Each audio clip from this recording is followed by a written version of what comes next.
ይሄ በምስሉ ላይ የምትመለከቱ ሰውዬ ለገንዘብ ብሎ ሚስቱንና ልጆቹን እስከ መግደል ድረስ የደረሰ ጨካኝ ሰው ነው። ሰው እንዴት ለገንዘብ ሲል የገዛ ልጁና ሚስቱን ለመግደል ይደርሳል? ታሪካችን የሚጀምረው በአሜሪካ ደቡባዊ ግዛት በሆነችው ካሮሊን ከተማ ውስጥ የሚኖሩትን የአሌክስ ሙርዳክ ቤተሰቦች እያሳየን። እነዚህ ቤተሰቦች በዚያ አካባቢ በጣም የታወቁ ጠበቆች ሲሆኑ በከተማው ላይ ስመጥር የሆነ የህግ ድርጅት አላቸው። በከተማው ነዋሪዎች ዘንድ እጅግ የሚከበሩና የሚፈሩ እንዲሁም ዝናና ሀብት እስከ ጥግ ድረስ ያላቸው ቤተሰቦች ናቸው። የከተማው ፖሊሶችና ነዋሪዎች የዚህም ቤተሰብ ስም ከሰሙ በጣም በፍርሃት ይንቀጠቀጡ ነበር። የዚህ ትልቅ ቤተሰብ ወራሽ ደግሞ አሌክስ ይባላል። አሌክስ ባለትዳር ሲሆን ሚስቱ ማጊ ትባላለች። እነዚህ ባለትዳሮች ቡስተር እና ፖል የሚባሉ ሁለት ወንድ ልጆች አሏቸው። አሌክስ ልክ እንደ ቤተሰቦቹ በአካባቢው ላይ የሚፈራ ጠበቃ ነው። እሱም እንደ ቤተሰቦቹ ከፍተኛ ሀብትና ዝና ስላለው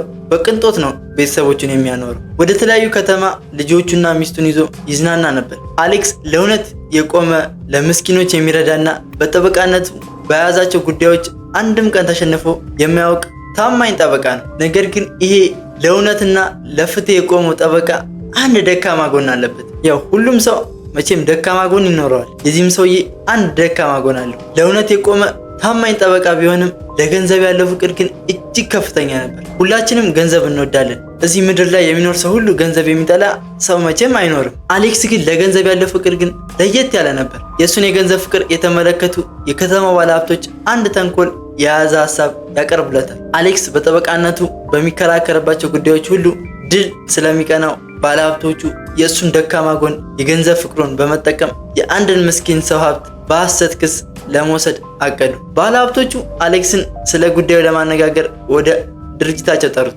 አሌክስ መጀመሪያ ላይ ስለ ጉዳዩ ሲሰማ በስራ ዘመኑ አንድም ቀን በሐሰት ተከራክሮ ስለማያውቅ ሀሳቡን መቀበል አልፈለገም ነበር። ነገር ግን ባለሀብቶቹ ያቀረቡለት የገንዘብ መጠን በህይወቱ አይቶት የሚያውቀውን ያህል ትልቅ ገንዘብ ነው። አሌክስም የገንዘብ መጠኑን ከሰማ በኋላ ግን ሀሳቡን ይለውጣል። ገንዘብ መቼም ሀሳብ የማያስቀየረው ሰው የለም። አሌክስም በሀሳቡ ተስማምቶ ጉዳዩን ተረከበ። ከበቂ ዝግጅት በኋላም ፍርድ ቤት ቀርቦ በልዩ ችሎታው የፍርድ ቤቱን ክርክር አሸነፈ። አሌክስም ፍርዱን ካሸነፈ በኋላ ባለሀብቶቹ በገቡት ቃል መሰረት ከፍተኛውን ገንዘብ ወደ ባንክ አካውንቱ አስገቡለት። አሌክስ አካውንት ላይ የገባውን የገንዘብ መጠን ሲመለከት በደስታም እየፈነጠዘ ወደ ቤተሰቦቹ ሄደ። አሌክስ በሰራው ስራ ማንም አይደርስብኝም ብሎ አስቦ ነበር። ነገር ግን አንድ ያልታሰበ ችግር ገጠመው። የድርጅቱ የሂሳብ ሰራተኞች ወደ አሌክስ የባንክ አካውንት የገባውን ከፍተኛ ገንዘብ አይተው ግራ ተጋቡ። በዚህ ፍጥነት ይህ ሁላ ገንዘብ ከየት ሊያመጣ ይችላል ብለው ማጣራት ጀመሩ። ሲያጣሩም ገንዘቡ የገባው በከተማዋ ላይ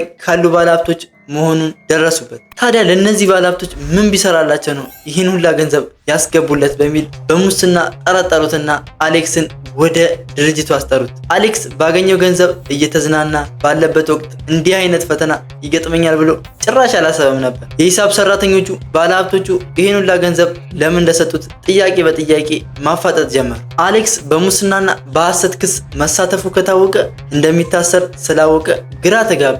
በዚህ መሃል ግን አንድ የፈጠራ ሀሳብ መጣለት። ቤተሰቦቹ ያወረሱትን በገጠር የሚገኝ ንብረት ለባለሀብቶቹ እንደሸጠላቸው ነገራቸው። ሰራተኞቹ በሰጣቸው መልስ ሙሉ በሙሉ ባይረኩም ለጊዜው ግን እርሱን ለማመን ተገደዱ። ምንም አይነት ማስረጃ እጃቸው ላይ ስላልነበር ግዴታ ያላቸው አማራጭ እሱን ማመን ነበር። አሌክስ ከድርጅቱ ወጥቶ ቢሄድም ሰራተኞቹ ጉዳዩን በቀላሉ እንደማይተውት ተረዳ። ይህ መረጃ ወደ ህዝቡ ከወጣ ህዝቡ ለሱ ያለው ክብር እንደሚቀንስ፣ ገንዘቡን እንደሚያጣና ሊታሰሩላ እንደሚችል መጠራጠር ጀመረ። ሰራተኞቹ ጉዳዩን እንዲረሱትና የሰዎቹ ትኩረት ወደ ሌላ ነገር እንዲዞር ለማድረግ አንድ ሰይጣናዊ እቅድ አወጣ። ይህም እቅድ የገዛ ሚስቱና ልጁን በመግደል የሰዎችን ትኩረት ወደ ሌላ ቦታ ማዞር ነበር። በዚህም ግድያ የድርጅቱን ሰራተኞች በግድያው ተጠያቂ ማድረግ ነበር የፈለገው። ምን አይነት ሰውዬ ነው! ገንዘብና ዝናን ላለማጣት ሲል የገዛ ልጁና ሚስቱን ለመግደል የሚያስችል ጭካኔ እቅድ ማውጣት ጀመረ። ለግድያው የሚያስፈልጉትን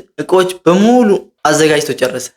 ሰኔ 7 እንደ ፈረንጆቹ አቆጣጠር 2021 ላይ ምሽት ላይ አሌክስ ሚስቱና ልጁን በመኖሪያ ቤታቸው ግቢ ውስጥ ወደሚገኘው መናፈሻ ጫካ አየር እንቀበል በሚል ሰበብ ይዟቸው ሄደ። ምንም እንኳን ወደ መናፈሻው ቢያመሩ በአሌክስ ፊት ላይ ምንም አይነት የጸጸት ስሜት ወይም ፍርሃት አይታይበትም ነበር። በጫካ ውስጥም እየተራመዱ ሳለ አሌክስ በድንገት ቆሞ ሽጉጡን አወጣ። ያለምንም ርህራሄ የ22 ዓመቱን ልጁን ፖል እና ሚስቱ ማጊን በጥይት ተኩሶ ገደላቸው። ድርጊቱን ከፈጸመ ከጥቂት ደቂቃዎች በኋላ አሌክስ ስልኩን አውጥቶ እያለቀሰ ወደ 911 ደወለ። ፖሊሶችም ወደ ስፍራው ሲደርሱ ሰዎቹ ሕይወታቸው አልፎ ነበር። መርማሪዎቹ አካባቢውን ቢፈትሹም መጀመሪያ ላይ ምንም አይነት ማስረጃ ሊያገኙ አልቻሉም። መርማሪዎቹ አሌክስን መጠየቅ ጀመሩ። ግድያው እንዴት እንደተፈጸመ፣ አንተስ በሰዓቱ የት ነበርክ? የምትጠራጠረው ሰው አለ ብለው ጠየቁት። አሌክስም አስቀድሞ ያዘጋጀውን ውሸት መናገር ጀመረ። ወንጀሉ ሲፈጸም እሱ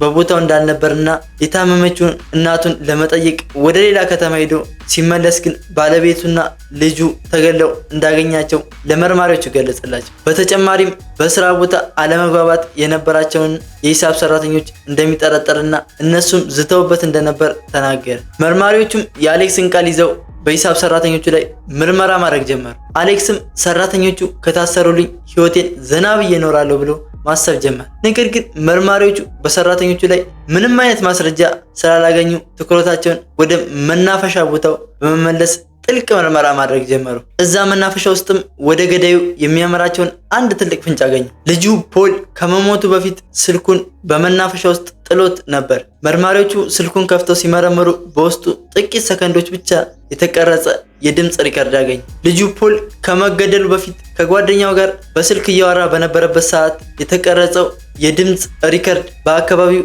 4 ሰዎች ድምፅ ይሰማበት ነበር። የእናቱ ድምፅ፣ የፖል ድምፅ፣ የጓደኛው ድምፅ እና የራሱ የአሌክስ ድምፅ በሪከርዱ ላይ ይሰማ ነበር። አሌክስ ለፖሊሶቹ በግድያው ሰዓት እዛ ቦታ ላይ እንዳልነበረ የተናገረው ውሸት በድምፅ ሪከርዱ አማካኝነት ውሸት መሆኑ ተረጋገጠ። ፖሊሶችም የድምፅ ቅጂውን ከሰሙ በኋላ ወዲያውኑ ወደ አሌክስ መኖሪያ ቤት በመሄድ በቁጥጥር ስር አዋሉት። ወደ ጣቢያ ወስደው በጥያቄ ሲያፋጥጡትም የፈጸመውን አሰቃቂ ወንጀል አመነ።